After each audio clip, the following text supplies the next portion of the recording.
Hi, everyone. You're listening to Let's Psyconnect. This is LT. And this is Ronnie. So today we're doing a continuation of a recent episode that we just put together for you all, bariatric surgery and mental health. So this episode, just like the other one, is also available on our Instagram, Let's Psyconnect, all one word, lowercase. So you can actually watch Ronnie and I talking to each other about the subject. In our first the first episode, we talked about the background information when it comes to bariatric surgery. So we're talking about obesity, understanding a little bit more about what obesity is and some of the myths. And we also talked about bariatric surgery. So, and it's like, is it effective, not effective? Some of concerns associated with bariatric surgery and the importance of mental health professionals to be involved in the pre as well as post bariatric surgery. But today we're going to talk about compensatory behaviors, some of the concerns again associated with bariatric surgery. And we will specifically identify eating related compensatory behaviors. A lot of those behaviors are not often talked about around, right, in public, and also not talked about, I think, among different mental health professionals. And some of them are not even included in the DSM-5, which again is something to consider, because again, it's not a DSM-5, so we have to think outside of the box, because it might be a presentation that the patient will be bringing forward. And we'll try to give some future direction and implications and whatnot. Again, we're not medical professionals and we're no experts in the topic. This was more like an effort that we put together because we like the subject, and we want to share what it is that we have found, what research has shown, and what we have heard so far on this matter. Definitely. Nevertheless, it's just a very interesting topic, and like you mentioned, LT, a topic that isn't spoken about quite often, right? So eating related compensatory behaviors, that's not something that is usually used in everyday vocabulary. So we'll definitely provide some context to that and what exactly that means. But LT, thinking back to when we first put this research together, one of the main questions we had was, does preoperative eating disorders prior to bariatric surgery, right? Does that have any impact on post-operative weight gain, or is there an increase in post-operative eating disorders, right? I think that's a big question, and something that is very pertinent with this population, right? Eating and feeding is a conversation that needs to be had, right? Exactly. Pre-surgery and post-surgery. And just to provide a little bit of background on the prevalence of eating disorders in this population. So a study conducted by Mitchell et al. Looked at patients going or undergoing bariatric surgery, and he found that 43.4% met criteria for night eating syndrome, right? 17.7% met criteria for binge eating disorder. And sorry, I just want to interrupt you here real quick. So just to correct here something, I think it was 43.4% met criteria or reported loss of control eating, and then 17.7% reported night eating syndrome. That's right. You're completely right. So 43.4% reported loss of control eating, and then 17.7 night eating syndrome, and then 15.7 actually met criteria for binge eating disorder, and 2% for bulimia nervosa. And again, this is just one study; it's one sample. However, that's quite high numbers with these to a meet criteria for some of these diagnoses. And again, it just gives more credence as to why these conversations need to be talked about, specifically in terms of maybe undiagnosed eating disorders, which they were.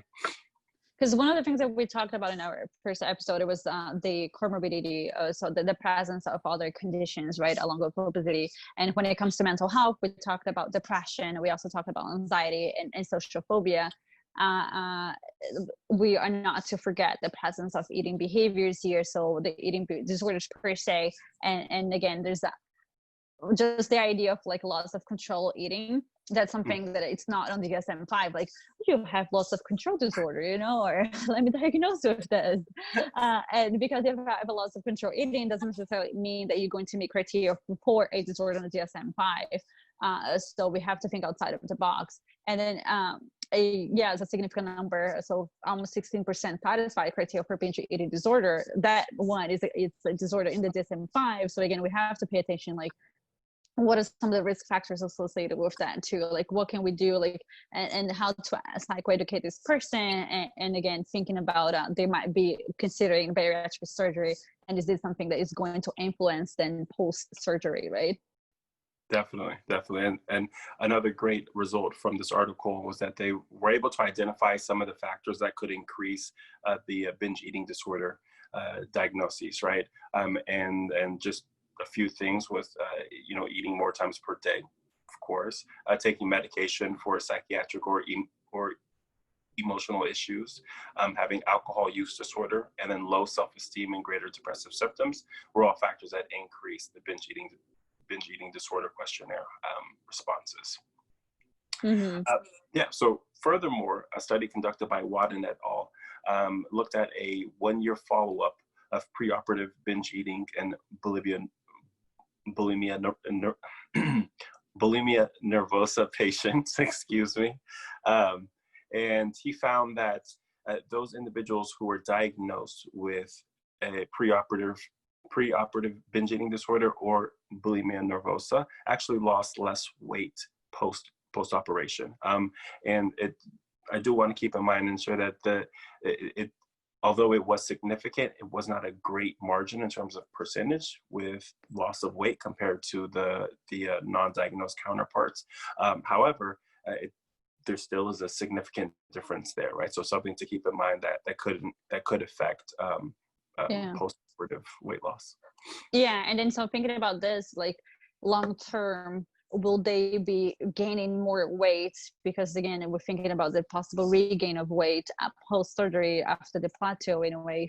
Are they gaining more weight than the other counterpart because of those behaviors? Like, did they re-engage in binge eating, and did they engage in bulimia nervosa following surgery or not? Sure. So, LT, we touched on some of these more, overarching presentation of eating and feeding disruptions.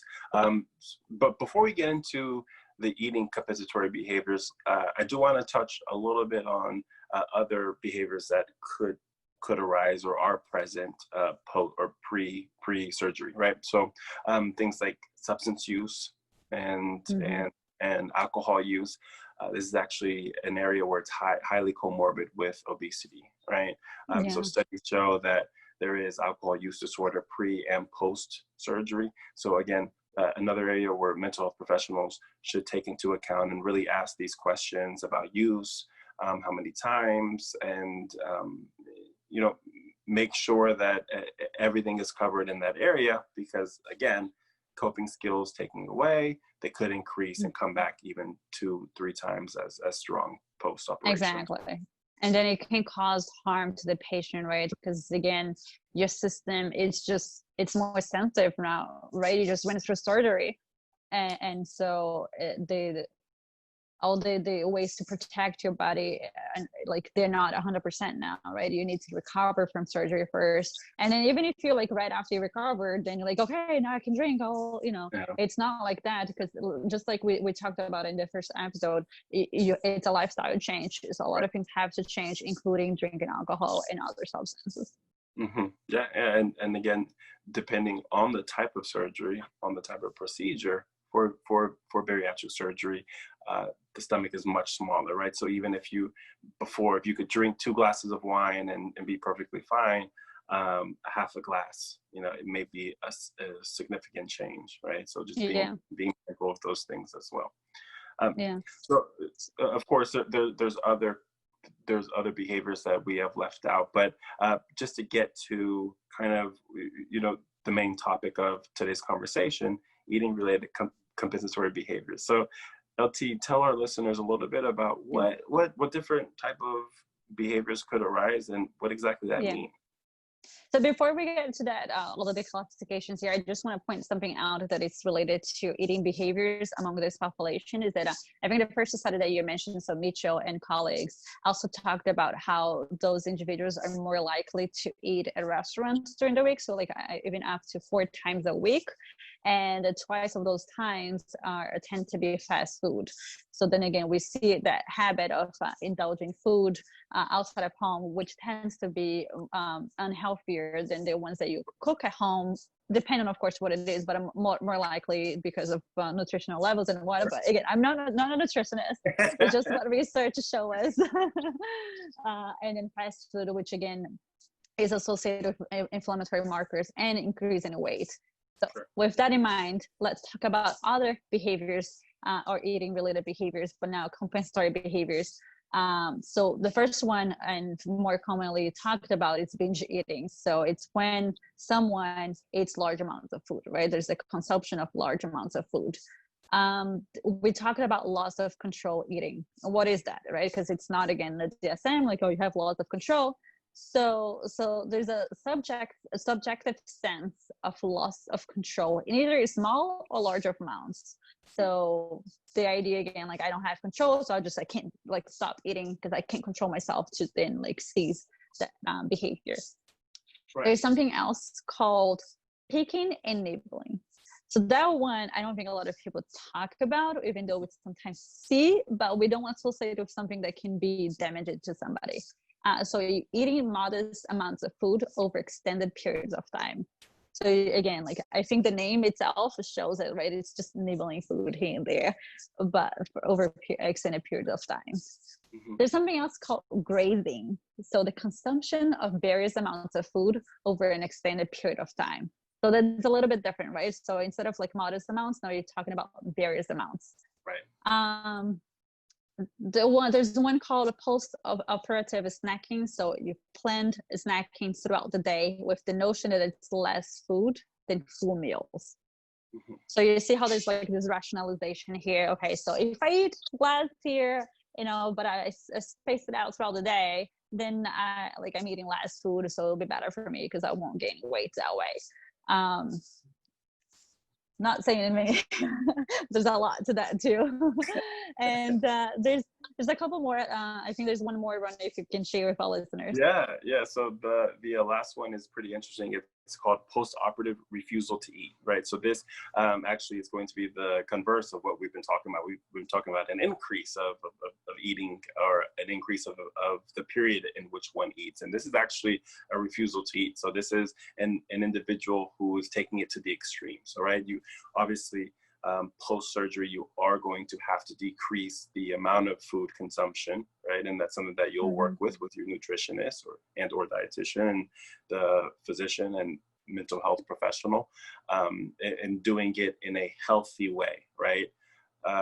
However, this is more of the extreme where you're just not eating at all, right? You're seeing the weight go off, and it could be actually associated to body image, or it could just be just a lack of appetite.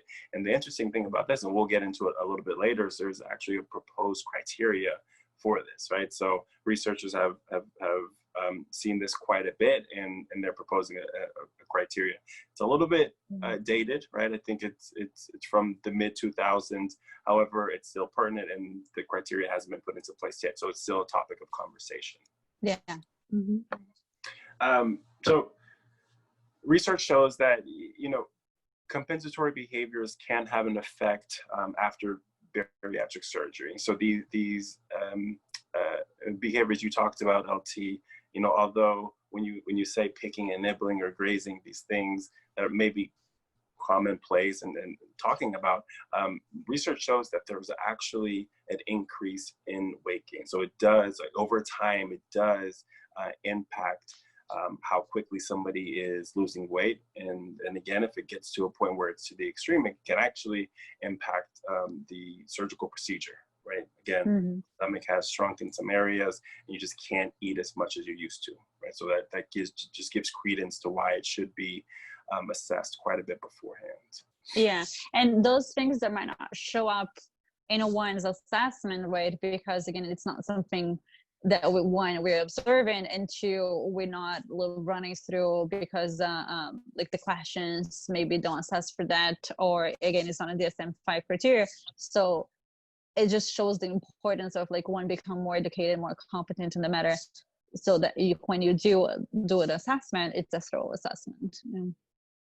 Definitely. Yeah. So let's get into some research. And Lizzie, I'm so sorry. Can we pause it? My phone's about to. Oh no. Okay.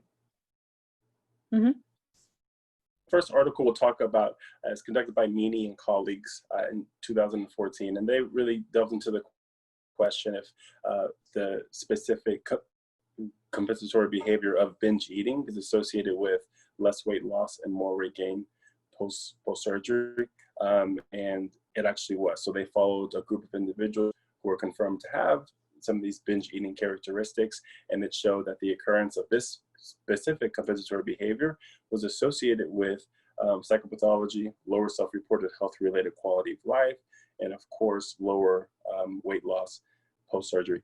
And I do want to say again that these are not actual diagnoses. I know you touched on it, LT, and when I'm saying binge eating, I'm not meaning binge eating disorder. They do not meet criteria. They just have episodes of binge eating that don't necessarily meet full criteria of it. But again, these behaviors can impact presentation and overall outcome. Yeah. So moreover, we'll look at loss of control eating, and this is more of a subjective binge eating presentation, right? So binge eating, you kind of make the choice, and loss of control is subjective, and you're not even realizing you look up and go, wait, I ate everything, right?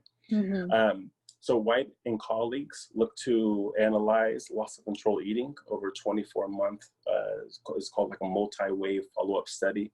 So it was semi-longitudinal, also at 6 months, at 12 months, and at 24 months. And the researchers show that loss of control eating actually is not a negative prognostic indicator for post-surgical outcomes. However, if an individual is reporting loss of control eating post-surgery, they will have significant poor post-surgical weight and psychosocial outcomes at the 12 and 24 month following surgery.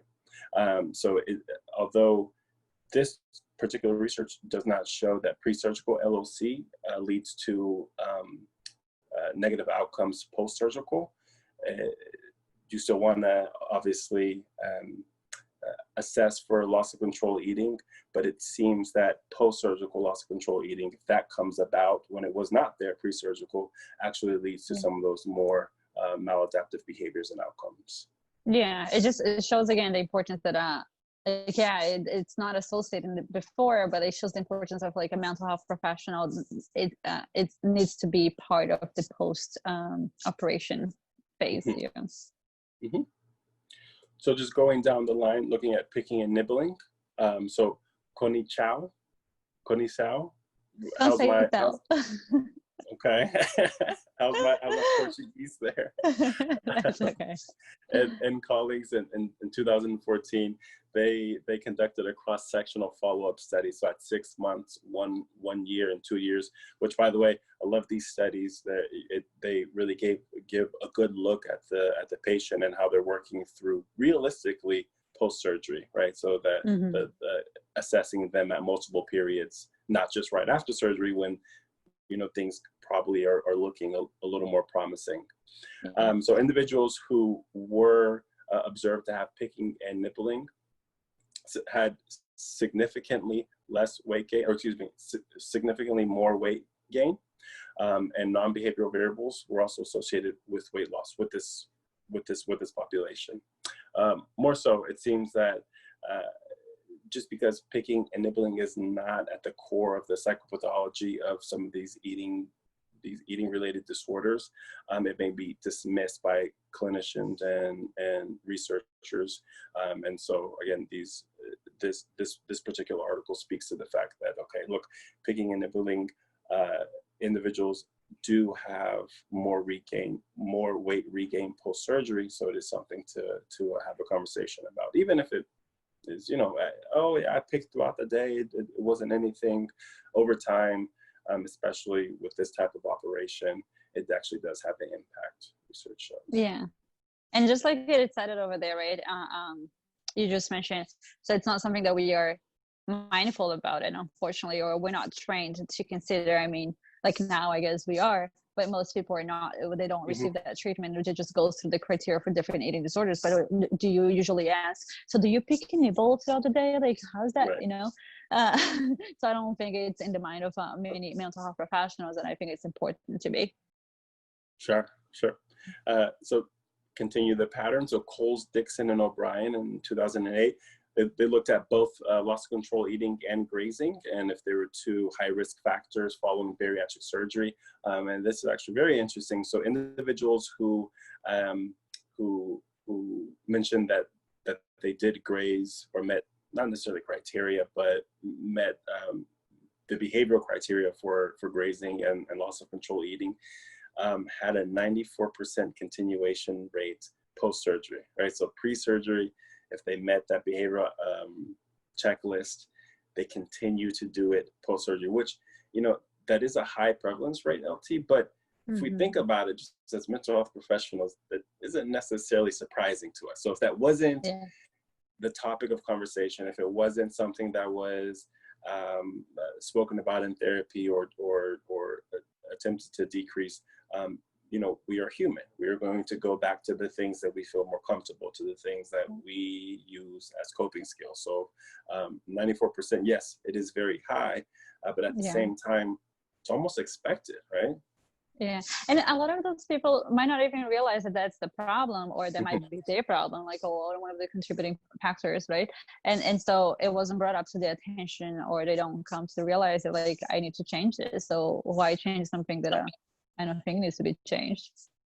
Sure.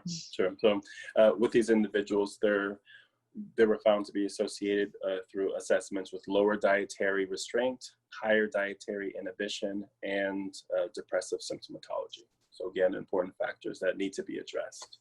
Yeah. And the last kind of article research we'll talk about as it relates to these compensatory behaviors is what we both mentioned earlier, the post-surgical eating avoidance disorder. And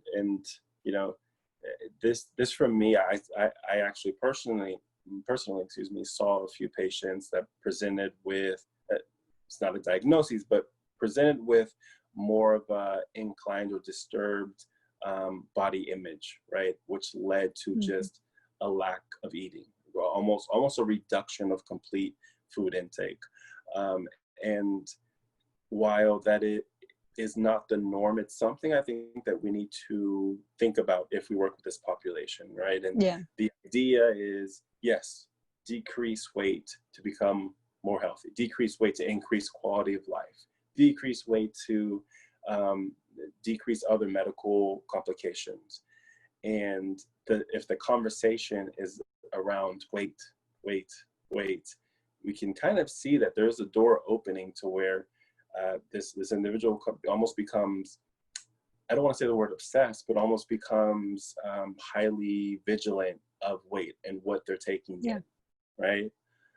So this is something of real concern, and Siegel and colleagues actually put forth a criterion for this.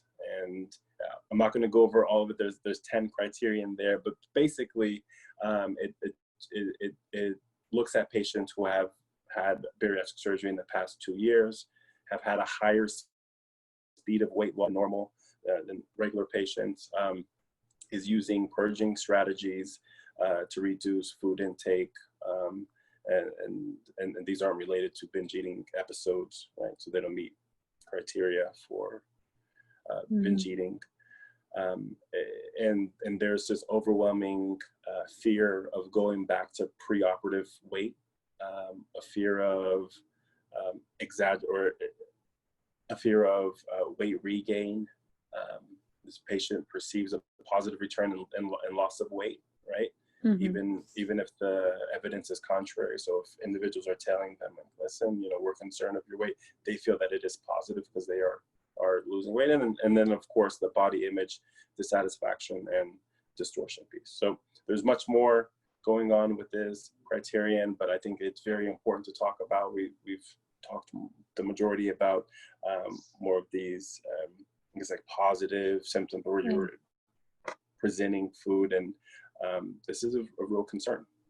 Yeah, and I think one thing of this, like within this proposed criteria, is that the reaction of extreme anxiety, right, and or like an active negative attitude when nutritional correction is introduced, which can then be followed by intense fear of going back to the pre-operative weight that you mentioned before, or the patient denying doing something that exaggerated that accounts for their loss, right? So there are different components here. We didn't cover everything necessarily, and some of you might have thought of like, oh, but it sounds like anorexia nervosa, so yeah, so you have to exclude anorexia nervosa because there are some elements that there's an overlap here, of course, and you have to exclude bulimia nervosa according to DSM, and like other phobias and some other conditions and symptoms as well.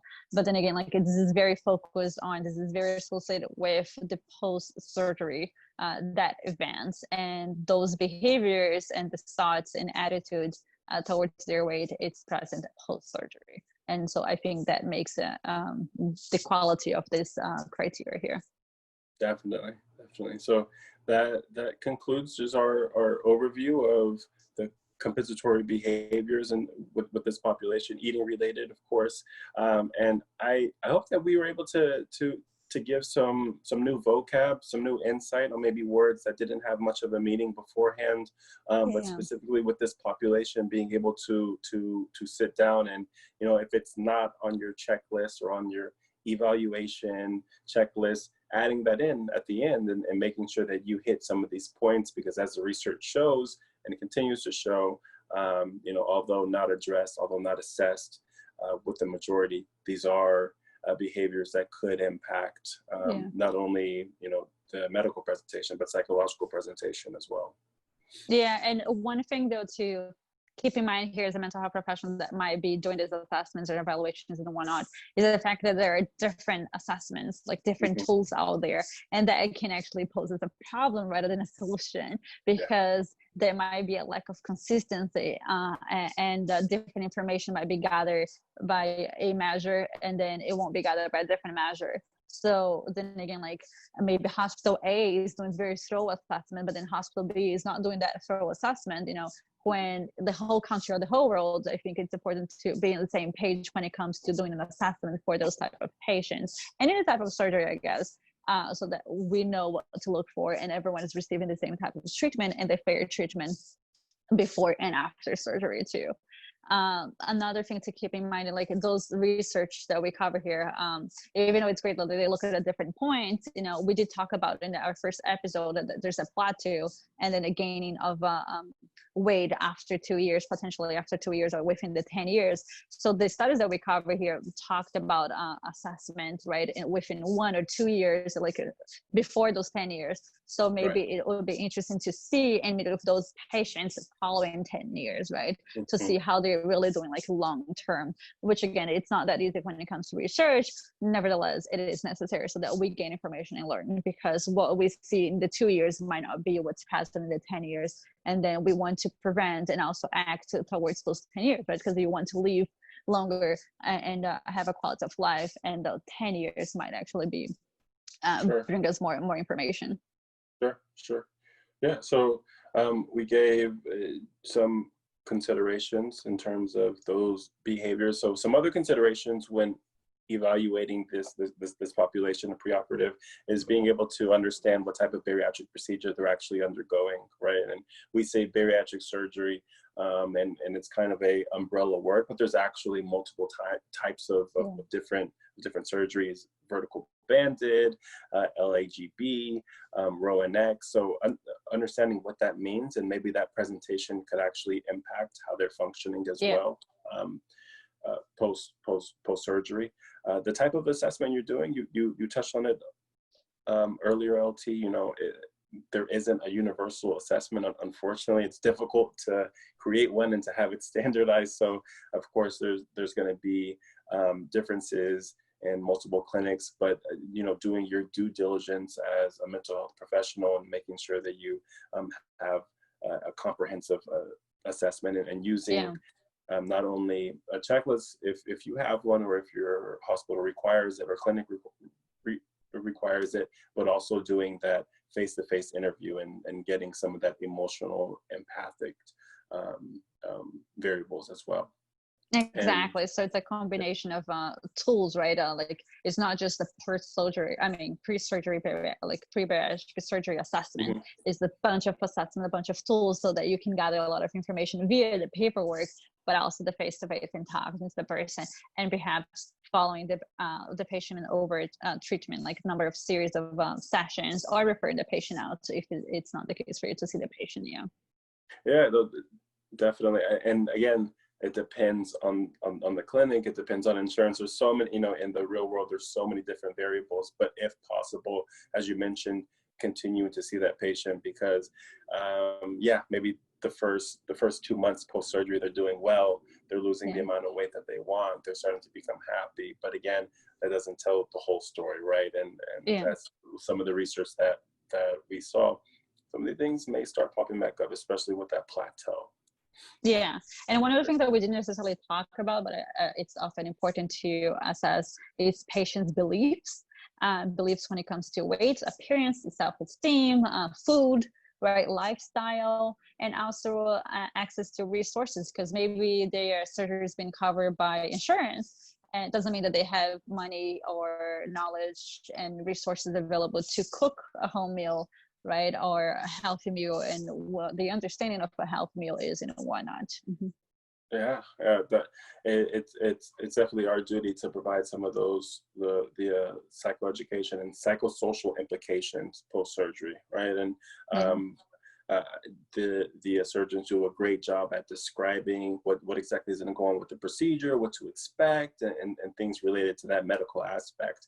But it really falls on us as mental health professionals and future mental health professionals to talk about these things, right? So, what's going to happen when you do leave the hospital and you have to start cooking? Have you cooked before? Are these, what types of food have you been cooking? And starting to and working with the nutritionist as to how to start making these lifestyle changes.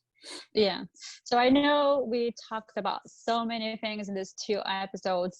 Even though there was a lot that we covered, we didn't cover everything, but we do hope that we planted the seed, and maybe it sparked an interest in the topic within you all, so that you can start learning and joining the conversation too. We didn't even talk about like some of the people who might not meet criteria, like might not be eligible for this, some other of the psychosocial factors to look for, and some of other challenges that mental health professionals face when doing assessments, and also following the patient after assessments. So again, there's a lot more. We'll probably be adding more episodes as the time goes on here via this Let's Psyconnect podcast.